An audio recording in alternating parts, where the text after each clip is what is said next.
I think a lot of people really do exist and see relationships more so as someone who is an accessory in their life rather than someone who has their own fully realized set of desires and ambitions and drive. And like, I'm just like, I'm not an accessory girlfriend. What's going on? It's Tori Kravitz. Welcome to another episode of She's with the Band here on Knotfest. I am joined by Marisa Dabice of Mannequin Pussy. How are you? Hello. I'm good. I think, yeah, I'm good. You've been on tour for a long ass time. I know. And it's at the tail end. Orlando's been a wild one for you, and you haven't even played the show yet. I know. I had to, today is such a misnomer. It doesn't make any sense that today's happening, but in other ways it does. How so? Yeah, we were just talking earlier. I was like, today I'm doing the this feels so strange coming out of my mouth, but today I'm doing like the musician model thing because we're modeling for a brand out here. That's the crazy thing about being a musician is like you signed up to play some songs and you end up wearing so many other hats. Yeah, exactly.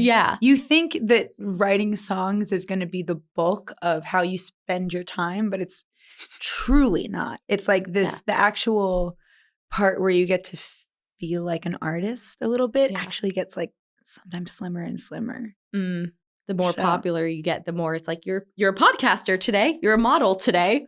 Is there anything else we want to add to that list?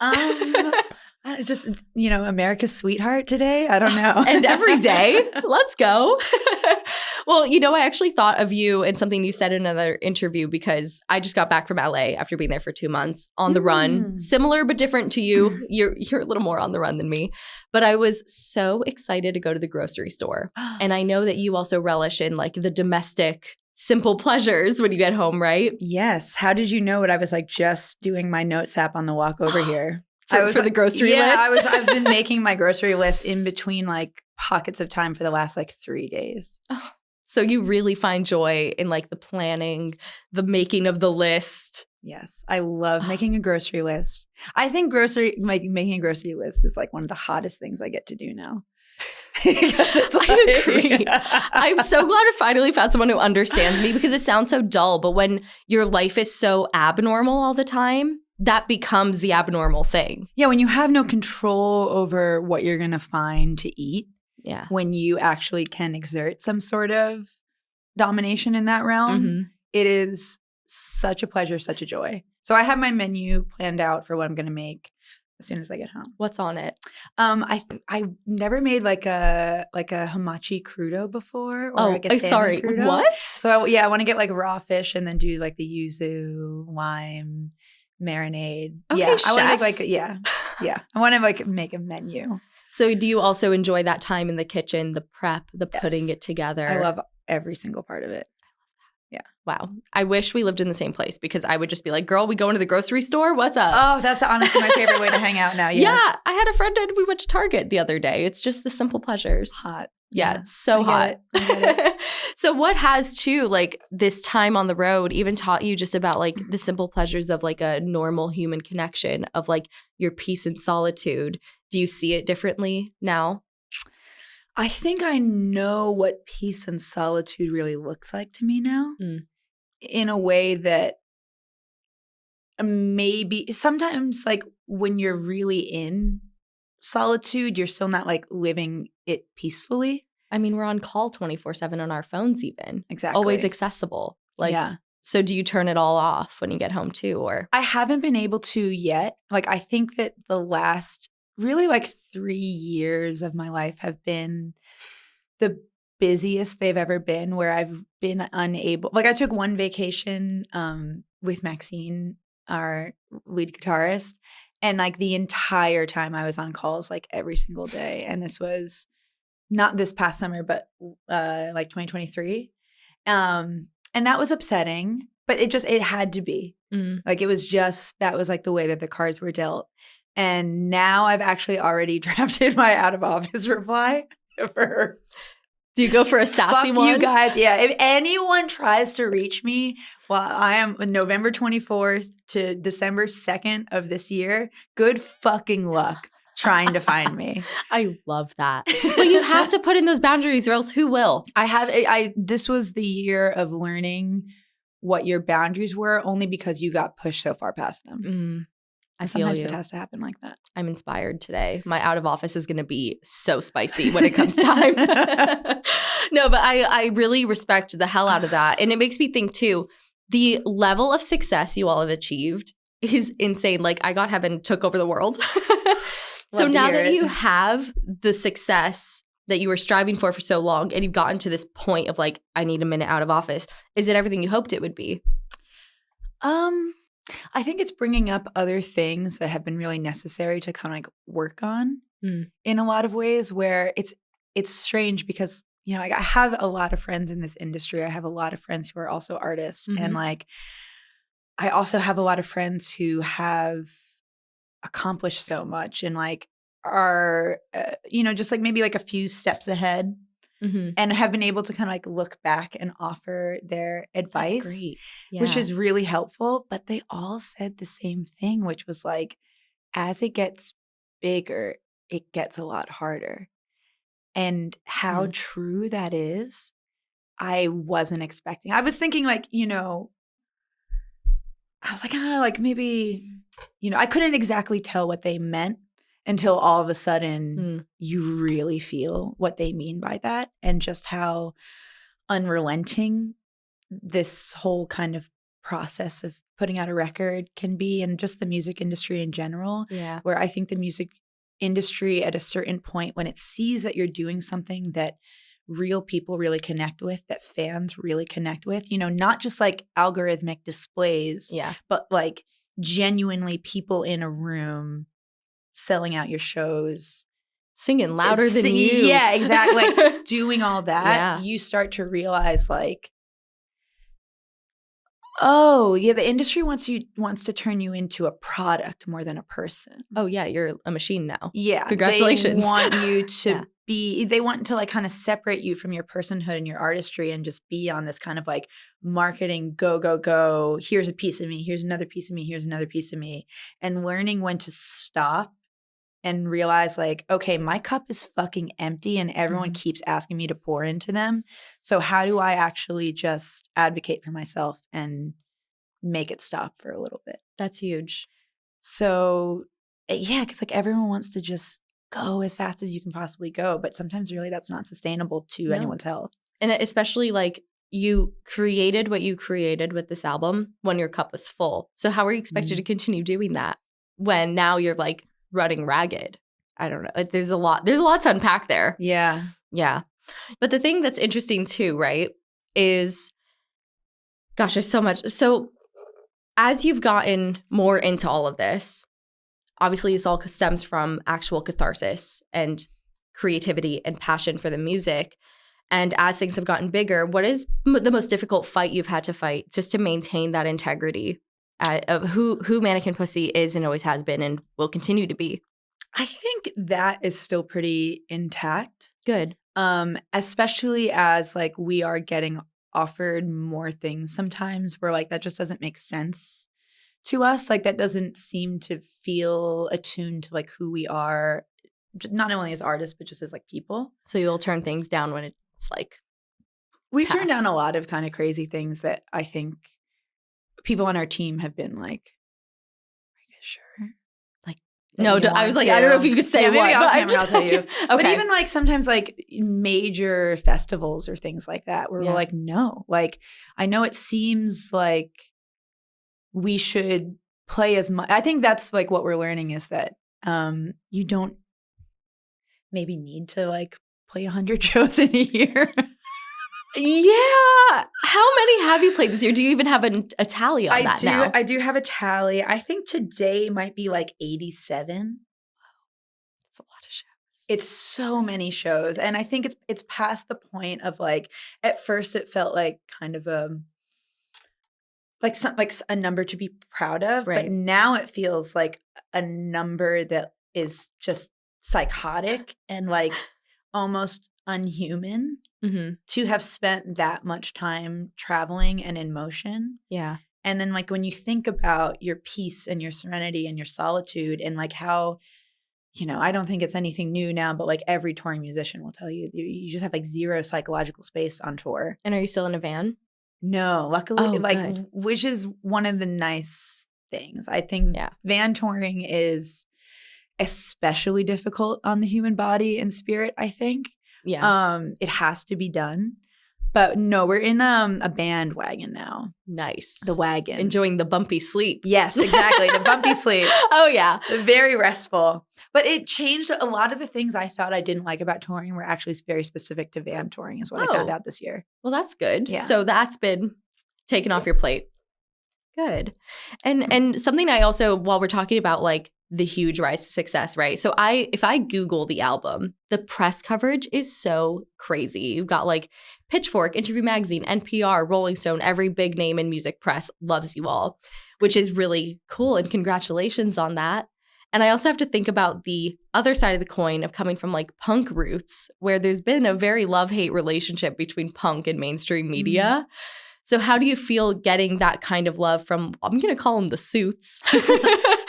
And I mean, you have this platform for your voice and your message, which is amazing. How do you feel about it?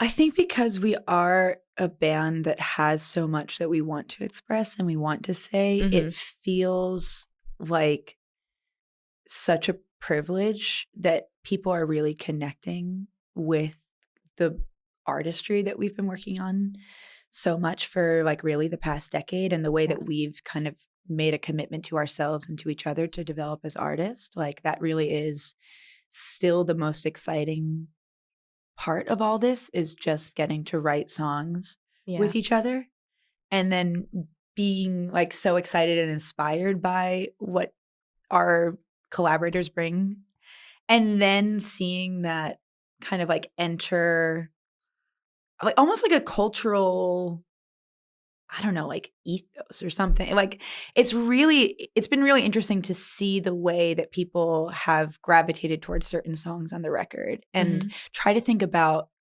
almost like philosophically why. What is it kind of spiritually, energetically that's going on that's like just now at this time? Whereas, 10 years ago as a punk band, what was different? And I have my theories about it. I think that like I think that now we're like living at a time where people are so much more in tune with their anger. Yeah. Whereas like or we have too much of it. It's one of the yeah. So there's just so much in our bodies all the time that like we're kind of desperate to find a way to unearth it.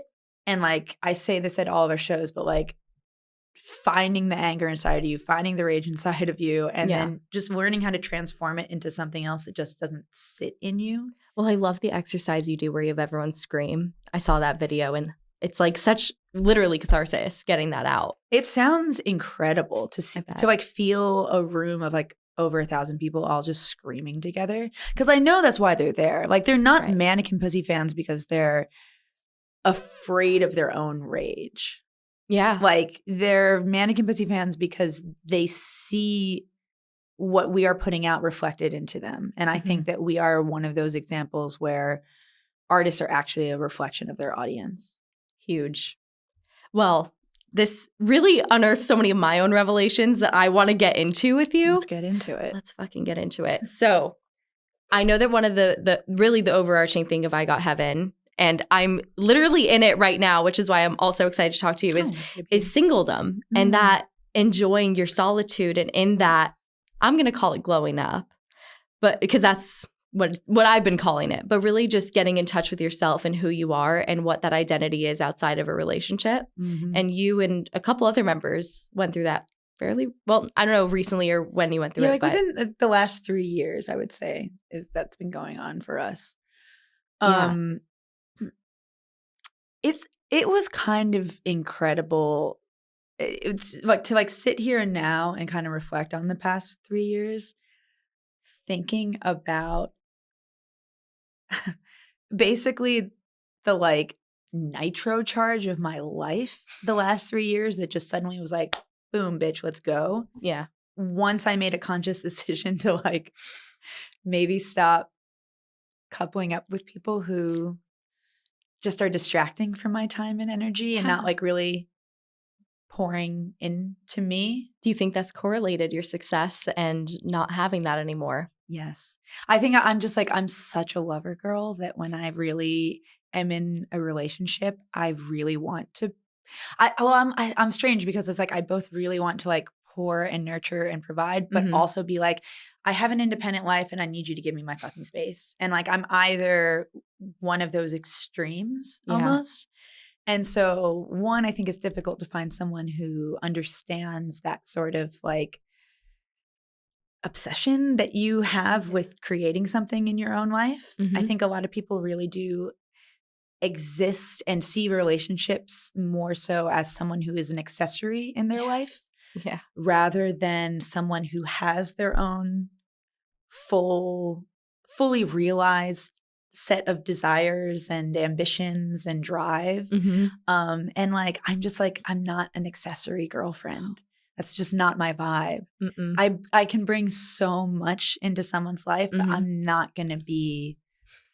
just like not going to be that. And I think for a long time, I felt that pressure as though like that was almost like all that women are kind of brought up to be. I think I'm looking in a mirror. I'm freaking out. Yes. Well, I also loved something you said. It honestly made me laugh. I almost screenshotted it in another interview where you'd said like, you never see the dudes, like, or it was like dudes have pet dogs at home. Like who's taking care of them? And I was like, oh my God. Yeah, every dude in music has a fucking. Who's taking care of the dog? Who's taking care of the dog? Their girlfriend. And that's why you don't have a dog, because it's like, you're a boss bitch. I'm not going to rely. I'm not going to like make choices in my life that then affect other people.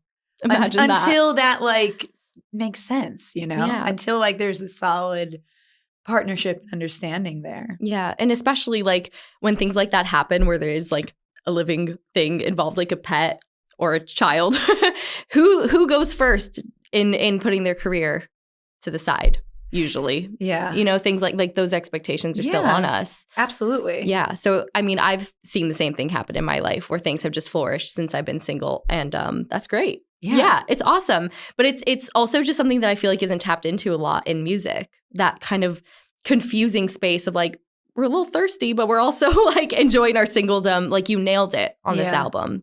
So I felt very seen by that. But what were the biggest things you learned about your role in life and in society when you don't have the like roles and responsibilities that come with a relationship kind of overriding everything else? Like my personal role? Yeah. Or just in general, wherever you want to take the question. I mean, I think something I've really been enjoying the realization of this past year is that we're really made to see kind of like success in this country, and I think especially under capitalism, as everyone is your competition, everyone is in your way on this, you know, like proverbial ladder to success. But I really think that that's like a very concerted effort on the like establishment side of things to divide us from having any semblance of like class consciousness.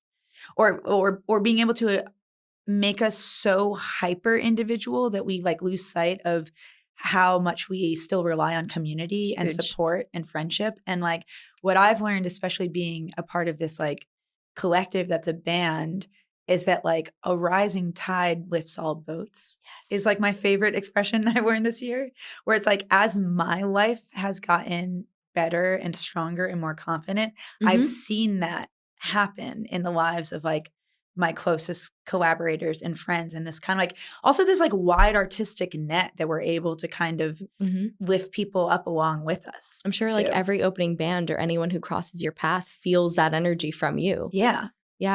That's major. It's like you get to give so many opportunities as much as you are receiving them now.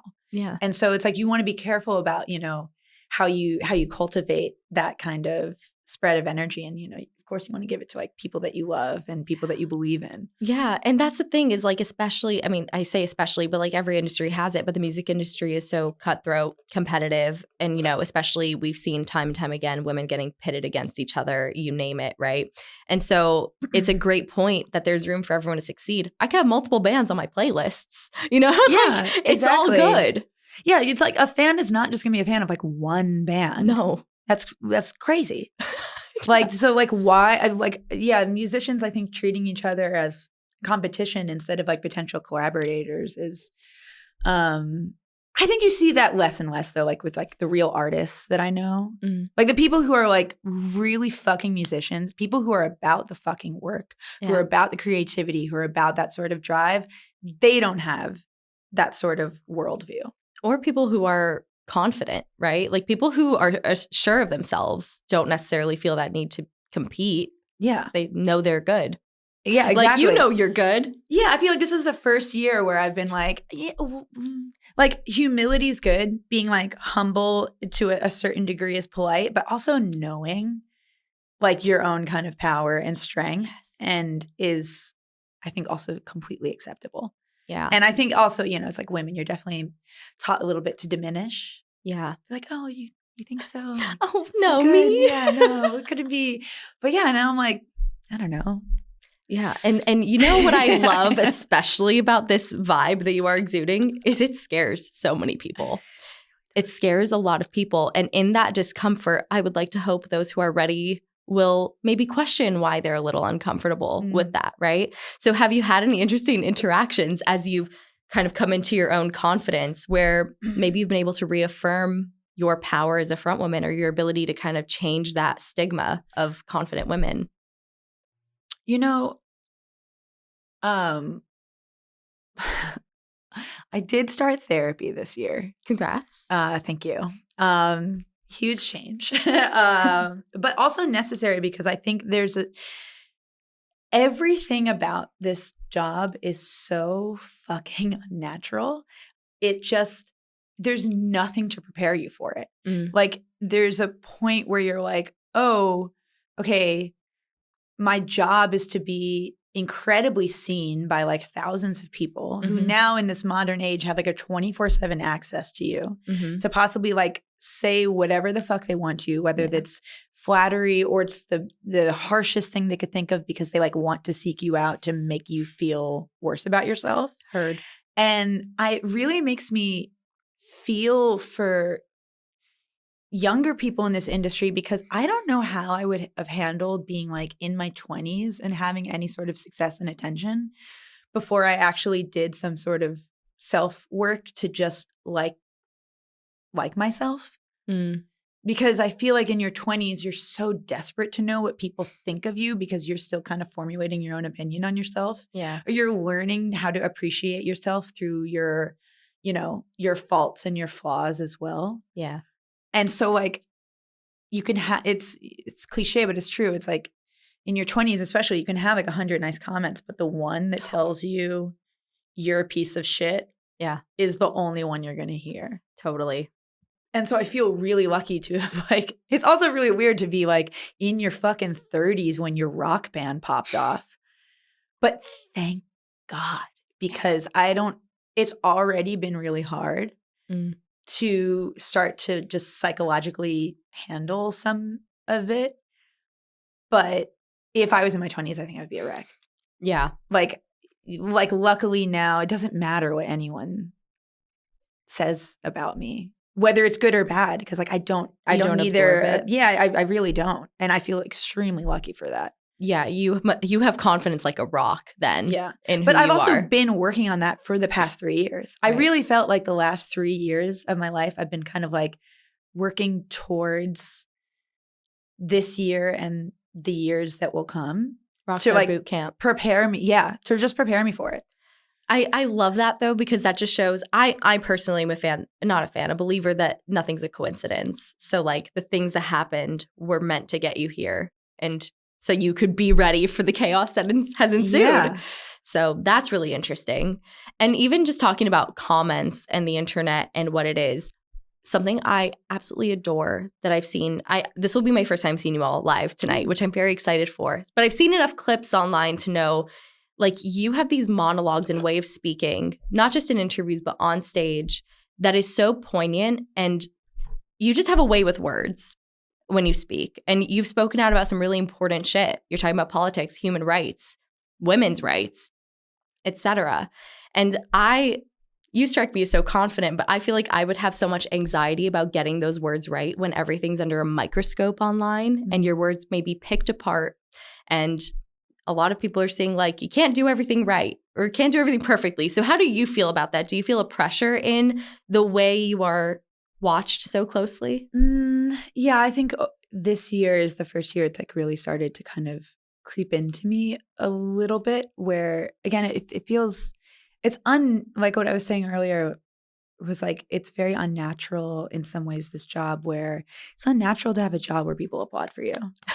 Like not that many or of you us. ask a question and the response is, woo!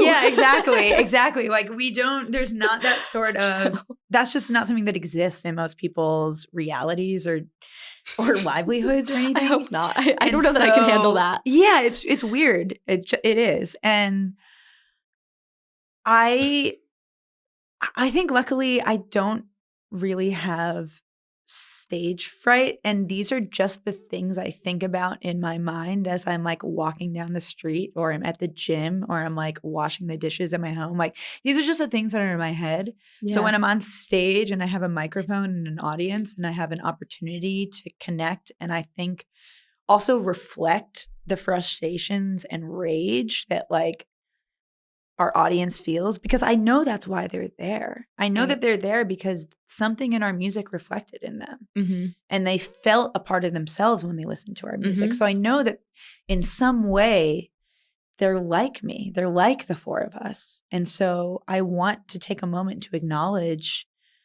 where that kind of rage is coming from and where it's sitting from and maybe like what to do about it. Because I really worry about, I'm a millennial. And I think the reason why this band is experiencing what we're experiencing now and not like 10 years ago is, I mean, like one, we've just gotten to be better musicians. I think the longer that you do anything, you should have a commitment to getting better at it. But it's millennials, I think we're really stuck into two categories where millennials were either like, wait, why the fuck is the world this way? And truly disgusted and horrified by it. Or they were like, well, I guess that's just the way the world is. Nothing I can do about that. And so it was just really split. Whereas Gen Z is so attuned with their anger because that's really all they've ever known is like a kind of like the unimaginable horrors are not unimaginable anymore. They're growing up in a time where you can see everything. Yeah. And so how would that not affect you psychologically? How would that not affect you emotionally? And so I worry about a generation that has that much rage in them, but is being taught by society to ignore it all the time. Because like you have to address it at some point. You have to work on it at some point. What a huge responsibility for you too, to be that person that people look on stage and not only can they feel heard and seen, but also like they have a role model of strength. I mean, you're incredible. I'm breaking it right now. Like that's huge. And I'm grateful for you and what you're doing. Thank you. Yeah, of course. It feels special to make art that people actually really connect to. Yeah. And it feels like a privilege. Thank you. Yeah. And another way that I think I've personally felt really seen by what you all are doing is in the duality of, I mean, I'm wearing my little lacy dress, very inspired by you, because like you go on stage looking femme and then you're aggressive as fuck. Yes. The music is shoegazy, indie rock, and it's punk, like heavy punk, some hardcore influence I could hear in some songs too. And I think that duality is such a mirror of gender identity and the confusion of it versus like what we can show versus what we feel. And probably men and women can relate to that. How do you hope in that way that you can help your fans understand themselves better by being a model? Because it's so cool. I love subverting the expectations of femininity. I think it's something that I never really explored. Like, honestly, I don't really feel like I explored my own femininity that much until the last couple of years, where I think in some ways, like coming up in punk and coming up in like DIY and basement shows and band touring and all that. And like, you really see,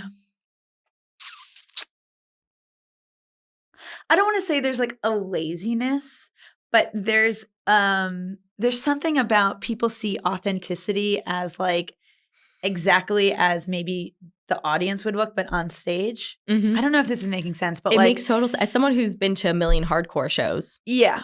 There's know what you mean. really kind of no separation between like what the performers are wearing on stage and what the audience is wearing. You mean Carhartt cargos? Yeah. There's a uniform. Well, yeah.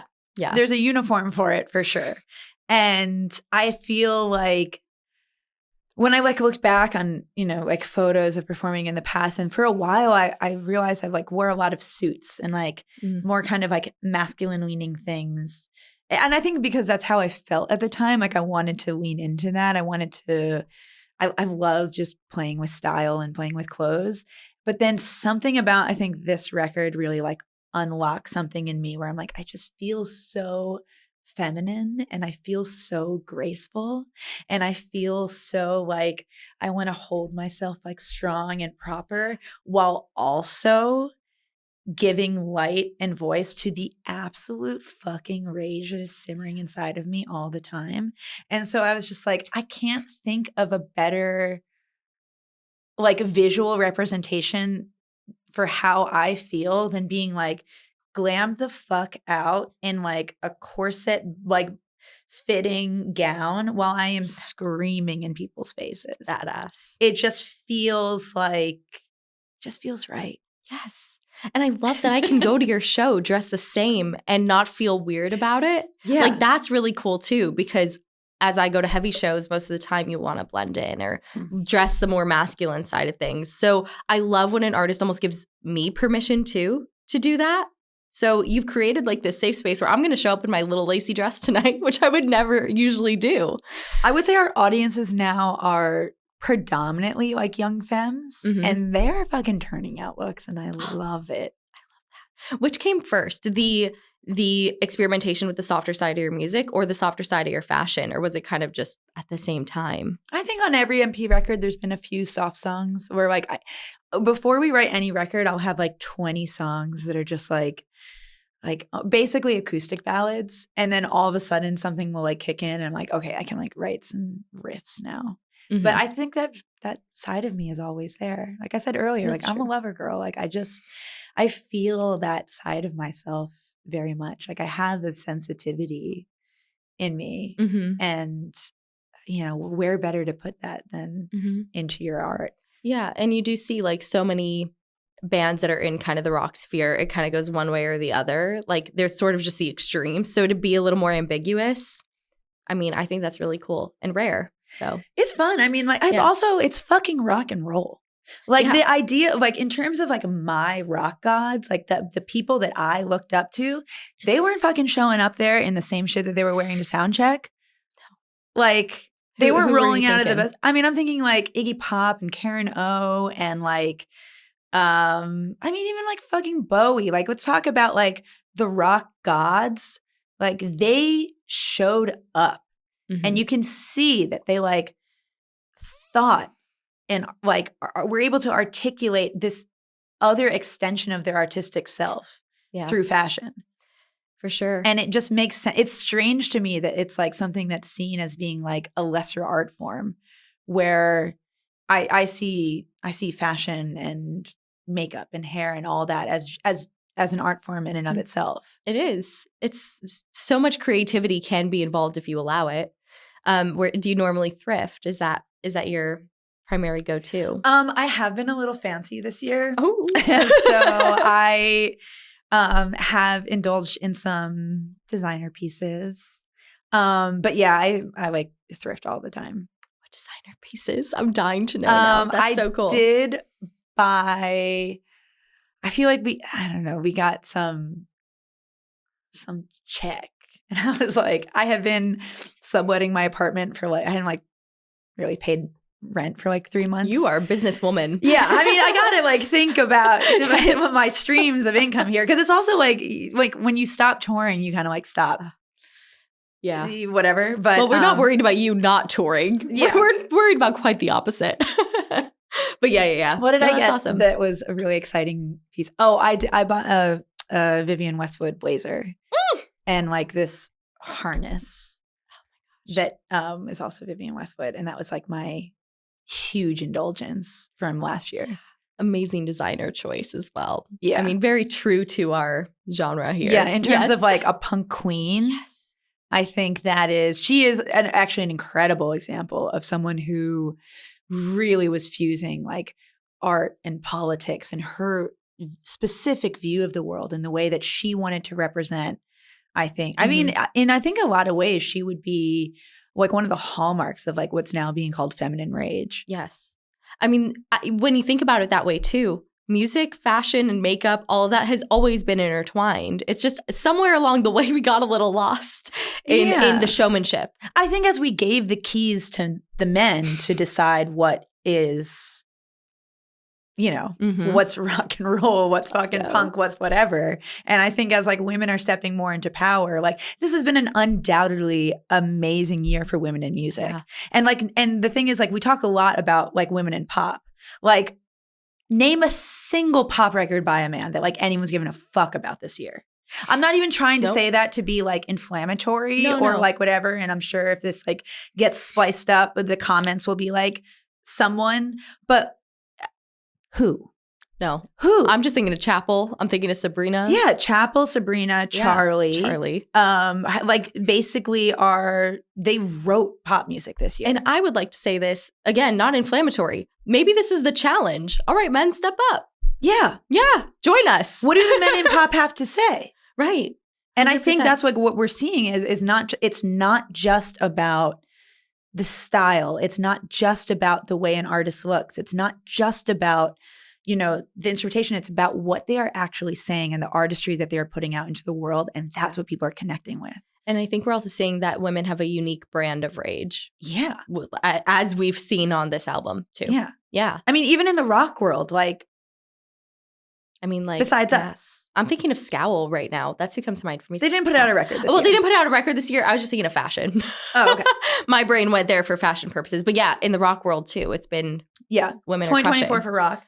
I think Amon the Sniffers just put out a record today, which will undoubtedly be incredible. Yes. But yeah, I just feel like kind of like rock and pop and all these genres are really kind of being dominated by women, whether or not people are even aware of that. 100%. Well, thank you for your contributions in this realm. We need you. No problem. Yes. And the last thing I want to talk about before we get into our final questions here is I loved finding out that you lived in a punk house in Colorado for a bit. And that's actually where the name came from, was in that community of people. And I was like, wait, in the interview where you talked about it, I'm like, wait, are we not going to get into this a little bit more? Because I want to know how that experience shaped your perspective. I mean, we talked about community being so huge and in that sphere of energetic exchange. How did that shape you? The Goss House, that's what it was called. The Goss House, is that short for gossip? No. No, yeah, this would have been pre like internet. I don't even know if like Instagram was really around when I was in this house. But it probably was. But yeah, the Goss House, it was in the Goss Grove neighborhood of Boulder, Colorado. And I lived there with a bunch of friends, and it was a house that we just like had parties in and would invite bands to play in the kitchen. And like maybe 15 to 20 people could fit in the kitchen comfortably. Why the kitchen? Because the living room was usually like where we had like a DJ set up as well. Oh, and of course. It would be like a dance floor, and there wasn't like I don't actually know why we did the kitchen. I'm just thinking like the stove seems like a hazardous utensil. I mean, that was not the only hazard in there by any means, but right. it was such a wild time in my life. And I think it was also a time that I was realizing how long I had ignored this artistic desire that I had in myself.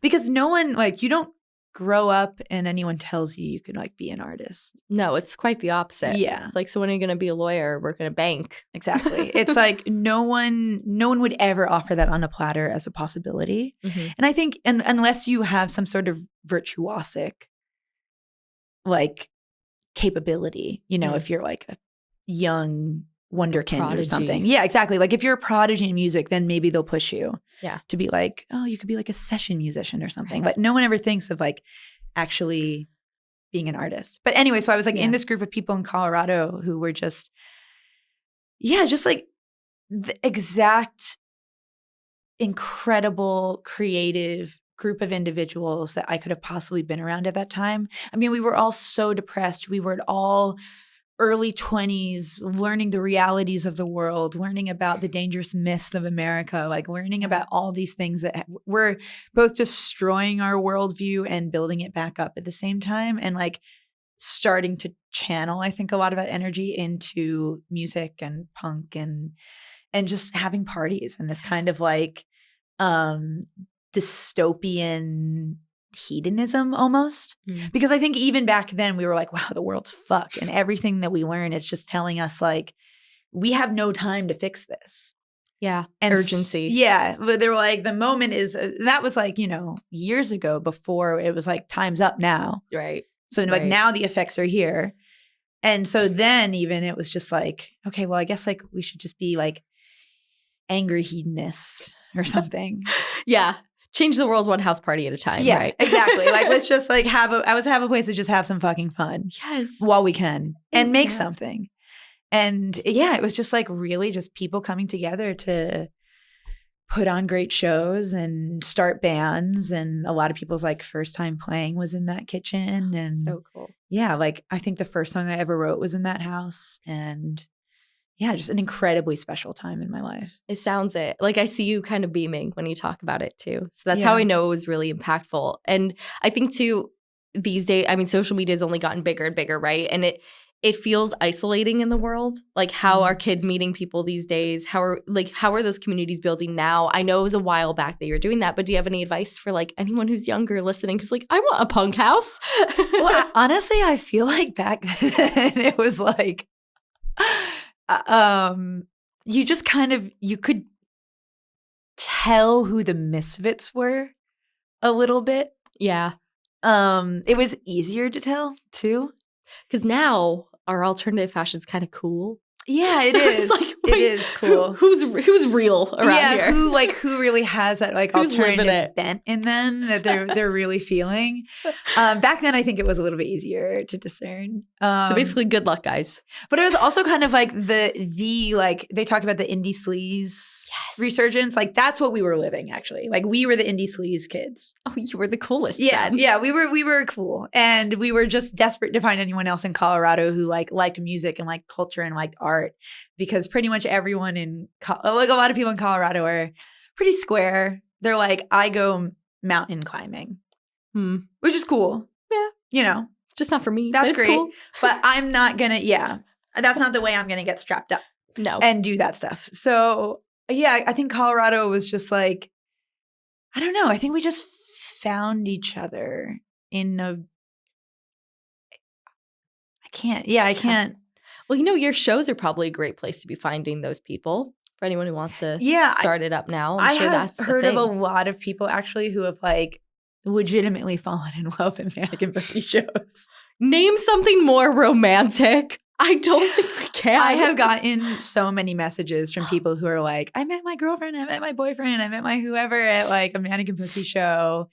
And I'm like, okay, well, that's just the most beautiful thing I've ever heard. So I know we were just talking about that I was relishing in my singledom, but I'm going to the show tonight. We'll see what happens. Yeah, you never know. I might be like, I'm relishing in it, but I'm also like, let's go, baby. If the right person rolls around, I'll stop relishing. Yeah. It's cool. Love that. So this has been now an advertisement instead of a dating profile. It's just me on my podcast. Yeah, I feel like the ultimate matchmaker up there. Sick. Well, you find me, and if you see any eligible bachelors or bachelorettes, you let me know. Got you. Thank you.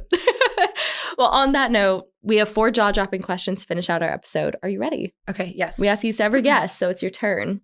What's the most jaw-dropping experience you've ever had at a show? Could be one of yours or one you've attended. Jaw-dropping. I feel like I did recently see something that made me laugh so fucking hard that what was it? They all blend together now and it's so hard to tell. I did see something very romantic. Okay. Which was some show this past year, like the first song in our set is I Don't Know You. Because like it's the best place for it. Yeah.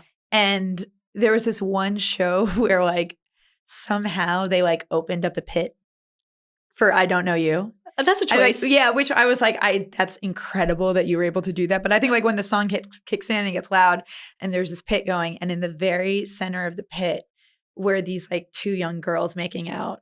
And they were like so clearly in love. They were just gazing into each other's eyes, like singing, kissing while this like circle pit was happening around them. It was, if you are those girls, oh my God. I was just like so struck by the moment. And again, just like what we've been able to do in a punk setting, where it's like you have people starting a mosh pit and in the center of it, there's like romance happening. What a metaphor for your band. I know. Yeah. I know. I like jaw drop. I love that. So cute. That is hopelessly romantic. Forget a rom-com. That's it. That is really great. And the most jaw-dropping misstep early in your career and the lesson you learned from it. Oh, misstep. Uh-oh. Oh my God. There's definitely been so many. It is wild the way that you learn from things, but I would say not listening to your own intuition on certain things, and sometimes just kind of like going with the flow too much, where you're like, I don't think this is actually right for us. And more specifically, like signing the rights away to masters for a label that is actually not really giving you any sort of real support. Heard that one before. And like the mess that it caused for us and the delays that it caused for us, which now feel divinely timed. Interesting. Like I look back and I'm like, that's exactly how it had to happen. But I think that as an artist, you sometimes get too excited that someone has started paying attention to what you're doing, that you're not reading the fine print enough. You need a lawyer. You need a lawyer. And if you don't think you need a lawyer, double down on. Yeah, double down on you need the lawyer.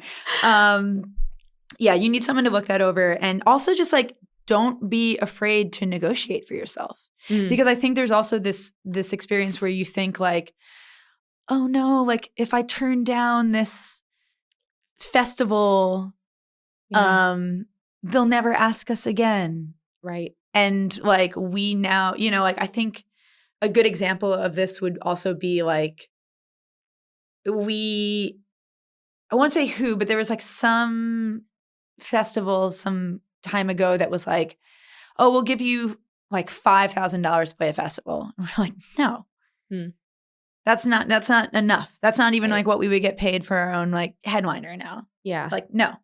And then, you know, some people were like, oh, are you sure? Like, that's like a pretty big festival. Are you going to like seriously turn them down? We're like, yeah, who cares? Like, you think you're going to give us like exposure because we're playing on your stage? We're doing you a favor by playing your festival. I love that mindset. And then, so we passed on it. Yeah. And then they came back and they were like, yeah, what about like $20,000? And I'm like, you went from $5,000 to like $20,000. So it was in the budget the whole time. Yeah, it was in the budget the whole time. You were just trying to see how little you could fucking milk us for. Huge. And so actually not being afraid to say, no, that doesn't work for us. No, like we're going to actually need more to be able to do the show. Because, you know, don't be afraid. Yeah. Don't be afraid to ask for more. Because also the worst they can say sometimes is, no, that's actually all we can do. And then you can decide, do I take it or not? True. And so much of that comes from like a scarcity mentality, thinking there won't be other opportunities. And like, if you say no, like that's it for you, which is not the case. Like you said, the worst they could say is that's the best you could do, or you move on to the next thing because there will be more, right? Yeah. So, yeah. But I understand that fear. I feel like I'm going to take that one. Yeah. Thank you. I understand the fear as well. We Totally. definitely had it for a little too long. But you know your worth, and that goes a long way too. Yeah. Yeah. And now the most jaw-dropping female artist you'd love to work with. Dream collab. Dream collab.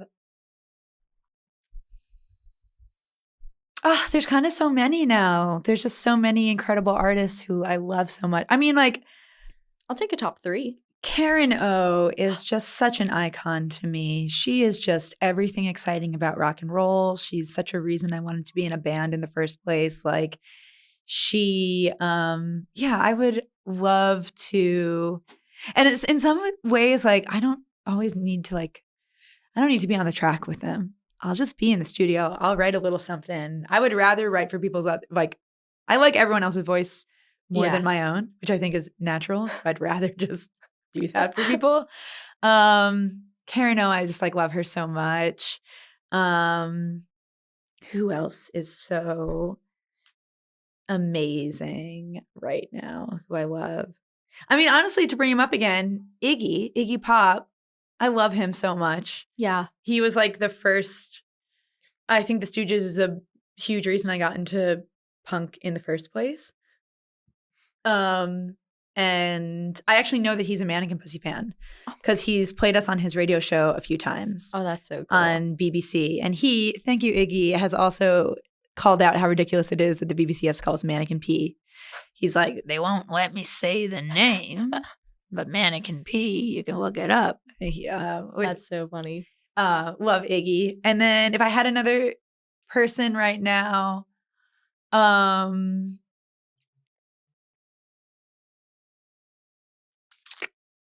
I don't know. Maybe Amy Taylor. I love Amy. Ooh. Yeah, she's become a sweet friend of mine over the past couple years, and like someone who I think also really understands how insane this industry is and the way that it kind of also can very specifically treat women. And she's been a really like wonderful kind of place of refuge for me sometimes to like field certain questions and strange things too, as someone who I know is experiencing some of the sort of things. And I just like love her voice. She's like the coolest voice in rock and roll. What a great range of choices too. That was awesome. Honestly, they feel kind of similar world to me. But they're just each such individuals. Yeah. You know, which I see that common thread there, which is really cool too. Yeah. Yeah. And we have the last one, grand finale, the most jaw-dropping misconception about you that you wish people understood. Oh. Could be about you or about the band as a whole, either way. About me? I don't know what the misconceptions of me would be. I don't really know how people perceive me. What a great thing to not know. Yeah, I'm not really sure. I mean, I don't know. I think I'm maybe sweeter than most people would assume. Lover girl. Yeah. I'm just a lover girl. I'm just like, but I really like lover girl with like, fucking stop that right now. Like lover girl with boundaries. Yeah, lover girl with very severe boundaries of like, do not push me. Yeah. Or do not mistreat me. Necessary. Or do not, yes, in whatever realm. But like, I think one of the nice things about about being in this band, and I've heard a lot of really horrible like first person experiences and anecdotes from like other friends of mine in music who are also women in this industry. Yeah. And that I feel very fortunate not to have experienced like in first person, like in the real world myself. Like people can talk all the shit they want online or like send me messages, but that I don't care. Like roll off me. But like people don't really like disrespect me. To my face. Well, because you don't let them. They can't. Yeah, they can't. They simply can't. Yeah. But that's it's tough because we've been trained to be people pleasers. Like women are just taught to be people pleasers and to stay small. And so boundaries are like the total opposite of that. And it takes a lot of learning to get to where you are, I'm sure. Well, yeah, it took time for sure. It's tough though. But hopefully by example, we're changing that. I'm also like 5'2". So I am too. I come into a space, and actually maybe that's the biggest misconception about me is that I'm taller than that. Because I will meet, especially in Europe, they just like, they will say whatever the fuck is on their minds to you. But like there was a time where I was in the UK and like everyone I met, the first thing they would say to me is like, you're so tiny, which I feel like That was like a weird fat bastard impression. It was great. We just watched Austin Powers too last night in the Aha. van, or in the wagon. But yeah, like everyone's always like, "You're so small, you're so tiny," and I'm like, yeah, I know. It's because your persona is so big. Like on stage, it's so grand, you know? And I'm like, oh, she's one of us. Yeah, exactly. I think it's a very common That's funny. shorty queen thing. Short queen. We love it. Where you're just like so fucking aggressive and I think ready that to makes go. you more powerful, if anything, that you're 5'2" and can do all that. Yeah, my body doesn't have to like circulate the power energy like too far. It's just pretty contained and there. Yeah, I don't know. Maybe that's it. Then I'm short. And then I'm nice. And now we know. And hopefully maybe you'll stop getting that in Europe now. They'll watch this interview and be like, got it. We have proper expectations now. Well, thank you so much for being here, for your time, and for your thoughts. That's everything I've got. Sweet. Thank you so much for having me. Yeah, nailed it. And everybody who's watching, thank you for being here as well. Make sure you catch Mannequin Pussy on tour. There's like one day left. So I don't know, maybe in 2025. Left, and then we go to Australia, New Zealand, and Japan at the end of this year. Whew. So like my year is not quite done. Not quite done. So if you're in those countries, buckle up for the bark. And we'll catch you later here on Not Fest. Bye, y'all.